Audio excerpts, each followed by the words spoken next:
J'ai créé la structure, l'association qui s'appelle Divertissance en 2020 à Saint-Martin-de-Crau. Je suis la fondatrice de la marque Les Fleurs de Basile. C'est une marque que j'ai créée en 2015, basée sur la production de mes plantes à parfum et médicinales. On parle de notre association La Maison du Droit au Répit, qui est en fait un nouveau modèle de structure de répit pour les aidants des malades d'Alzheimer. Je suis artiste cueilleuse. Je travaille essentiellement le végétal que je glane. Je suis Nathalie, éducatrice spécialisée depuis une bonne vingtaine d'années maintenant. Je porte un projet de création d'un bureau d'études d'ingénierie et d'architecture. Ingénieure en biotechnologie, j'ai créé un laboratoire de maquillage biotechnologique pour les peaux noires mates et métissées. J'ai ouvert l'épicerie de produits en vrac Bocal & Co il y a maintenant presque 8 ans. Et l'année dernière, j'ai ouvert un second magasin sur Tarascon. Je réfléchissais beaucoup autour de la consommation et de l'alimentation, c'était vraiment des sujets qui m'intéressaient. Et je suis partie pendant 3 mois au Québec. Et en fait, là-bas, il y avait énormément, bien avant la France, beaucoup d'épiceries vrac. À force d'en visiter plein, je me suis dit, ok, c'est ça que je veux faire en rentrant en France. Les Fleurs de Basile, c'est né d'une révélation. L'envie, suite à un boulot d'été dans un alpage en montagne. J'ai gardé les chèvres avec le chevrier, je m'occupais du gîte. Et un matin, je me suis dit, non, mais moi aussi, je veux vivre avec le rythme de la vie et je veux faire de l'agriculture. Je suis maman donc, de 2 enfants. J'ai eu mon premier enfant en 2008, Simon. Et alors Simon, en fait, quand il est né, il n'y avait pas de problème. Et puis petit à petit, les jours qui ont suivi après la naissance, on s'est rendu compte qu'il avait un retard. Et avec le temps, ce retard s'est accumulé sans qu'il y ait une explication pour ces difficultés. Et à 2 ans, la généticienne nous a dit, bon, on ne sait toujours pas ce qu'il a, mais il a un handicap. Et il sera handicapé toute sa vie. Et puis quand Simon a eu 5 ans, et je fais une petite recherche sur Internet, et je tombe sur quelque chose qui s'appelle l'intensive interaction. Ce qu'on apprend avec cette approche, c'est que toute personne, qu'elle ait des difficultés ou pas, sait communiquer. Et en fait, c'est à nous d'apprendre à s'adapter à l'autre, d'apprendre à communiquer à sa manière. On a monté cette association pour répondre aux besoins de familles qui avaient besoin de souffler un petit peu quelques jours par semaine. On a obtenu un agrément du conseil départemental en tant que projet pilote en région Sud pour ouvrir cette structure qui est née en mars 2019, qui a vu le jour grâce à un accompagnement d'intermède, structure couveuse entreprise dans le domaine de l'économie sociale et solidaire. C'est beau, hein? Oh, c'est beau ça! C'est my wife. J'ai choisi l'entrepreneuriat parce que pour moi, c'est, je pense, un mode d'émancipation aussi, et d'expression, un choix de vie aussi beaucoup plus libre que le salariat. Ça nous permet vraiment d'être qui on est à notre rythme et avec notre propre mode d'organisation. En décembre 2024, je dois me rendre à Lyon avec ma mère, ma sœur et mon mari. On s'arrête boire un chocolat dans un café joyeux. Alors, je connaissais le concept, mais j'avais jamais testé. Et donc, dans les cafés joyeux, ce sont des personnes en situation de handicap et souvent porteurs de trisomie 21 qui sont au service. Et en sortant de là, je me suis tournée vers ma petite famille et je leur ai dit « c'est exactement ce que je veux faire ». Et voilà.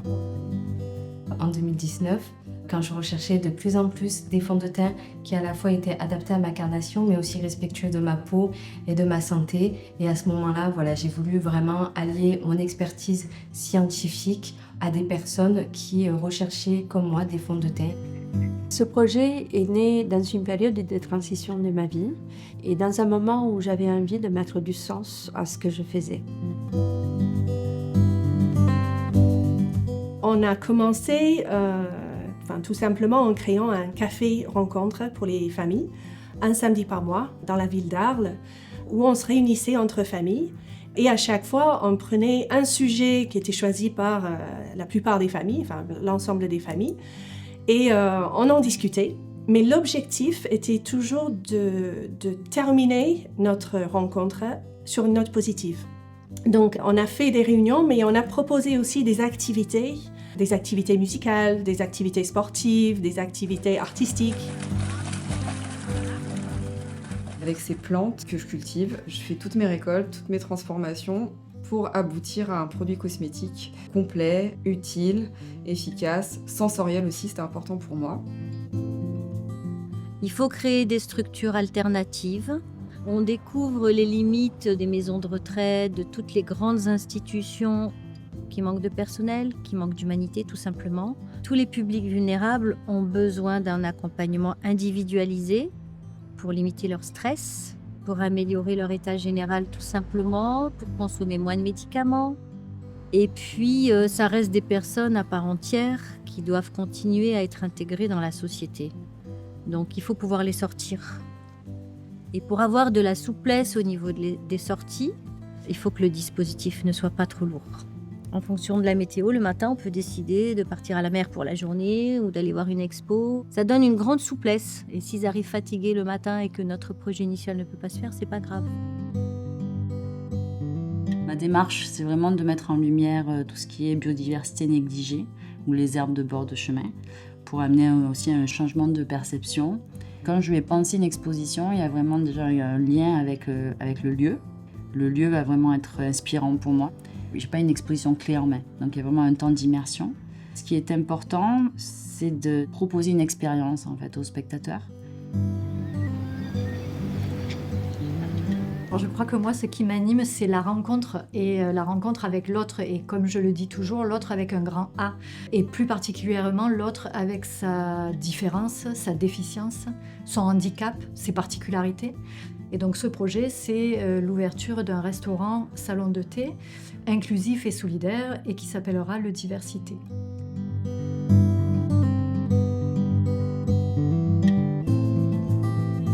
Le grand défi pour moi, c'était de devenir agricultrice en me disant je veux être agricultrice, mais j'avais même jamais jardiné toute seule un plant de tomates.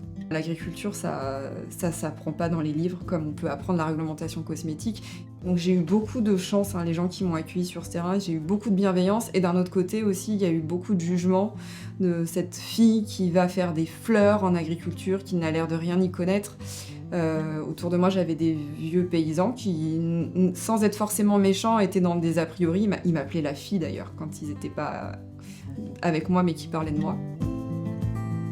Je dirais que ce qui a été le plus difficile, ça a été de trouver le local. Moi, j'avais vraiment envie d'être dans le centre-ville, dans une rue passante, pour que les gens n'aient pas forcément à chercher le magasin, mais puissent tomber dessus un peu par hasard. Mais ça a été compliqué. Financièrement, c'est forcément des locaux qui coûtent du coup cher. Et un des principaux freins a été de trouver une banque. Globalement, quand j'allais présenter mon projet à l'époque, les banquiers me regardaient un peu avec des yeux ronds en me disant « mais qu'est-ce que c'est que ce type de commerce-là ? Comme quoi les gens, mais non, mais ça marchera jamais, ils vont jamais venir avec leurs propres contenants. » J'aime bien incarner à la fois l'aspect technique de l'ingénierie et l'aspect un peu plus artistique de l'architecture et marier les deux avec un projet qui prend en considération les deux aspects et qui les porte ensemble du début à la fin. Une contrainte, ça ne doit pas être un frein pour la création et la créativité. Le lichen que j'utilise dans mes expositions, c'est un lichen que j'ai récolté sur vraiment un temps long, ça fait 4-5 ans que petite touche par petite touche dans les forêts où je passe, je fais des petites cueillettes, donc je fais attention à ce que l'espèce soit pas en danger. Ce qui est fantastique aussi avec le lichen et qui alimente aussi toute cette démarche écologique, il y a peu de gens qui le savent, mais il recouvre 8% de la surface totale de la planète. Donc c'est énorme, c'est un organisme qui est vraiment très très présent dans notre environnement tout en étant invisible. Il y a eu des moments difficiles dans mon parcours entrepreneurial parce que déjà je suis devenue maman, donc j'ai eu toute la phase de grossesse et de postpartum qui a été hyper compliquée. Et deuxièmement parce que je souffre d'une maladie chronique qui aujourd'hui me pousse en fait à prendre cette fragilité comme une force. J'apprends à m'adapter tous les jours parce que voilà, j'ai plusieurs casquettes de chef d'entreprise, de scientifique et à côté je suis aussi maman, femme et la flexibilité vraiment c'est un enjeu au quotidien.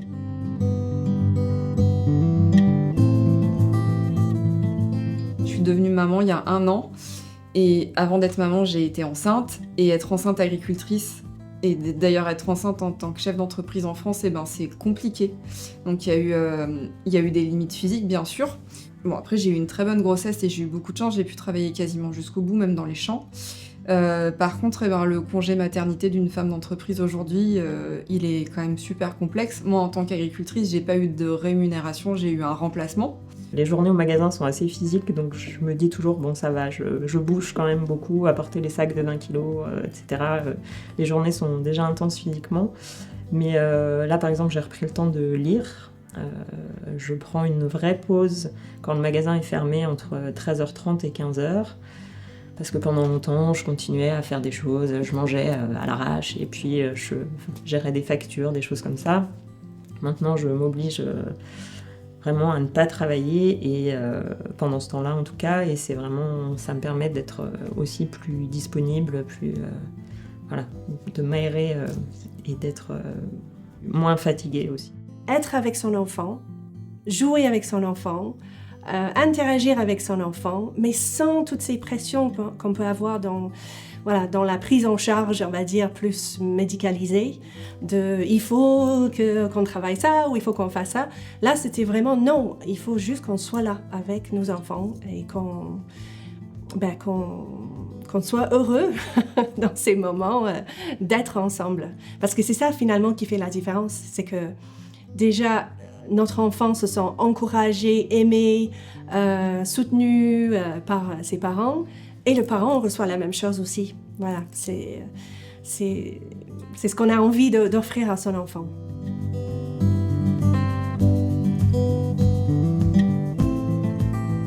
Si je pouvais donner un conseil à une femme qui se lance dans l'entrepreneuriat, c'est de s'écouter et de se lancer, de ne pas écouter tout ce qui est préjugé ou doute qu'il peut y avoir autour d'elle. Croire profondément en son projet, parce que si nous-mêmes on ne croit pas en notre projet, qui pourrait y croire à côté? Et que malgré que l'entrepreneuriat soit un parcours tellement difficile, il est transformateur. Le bon moment, il n'y en a pas. C'est vraiment le moment où on décide de faire le premier pas. Mon mantra, ça pourrait être conserver les critiques dans une boîte car elles sont précieuses. Au printemps, plantez-les dans la terre comme des graines et laissez-les devenir la force tranquille de votre croissance. Et tous les jours, je me dis que j'ai la chance de faire ce que j'aime et quand on se lève et qu'on sait pourquoi on va au travail, pourquoi on fait ce qu'on fait, même malgré les sacrifices que ça peut demander. Je trouve que c'est un moteur qui est tellement important que j'ai envie de dire que tout est possible et qu'effectivement, il faut se lancer. Aller vers sa passion, ça doit pas être genré déjà. L'agriculture, aujourd'hui, je fais quelque chose d'hyper féminin, mais que j'ai un métier hyper masculin. Donc pour moi, c'est vraiment la passion doit pas être genrée. Et rien n'est impossible. La phrase que je dirais pour résumer notre projet, c'est learning to be resilient. Apprendre la résilience. C'est justement le fait de faire face à tant de difficultés et d'obstacles qui fait qu'on apprend à trouver une force à l'intérieur de soi-même qu'on n'imagine pas avoir. Faire en sorte qu'on arrive à créer quelque chose de positif à la fin.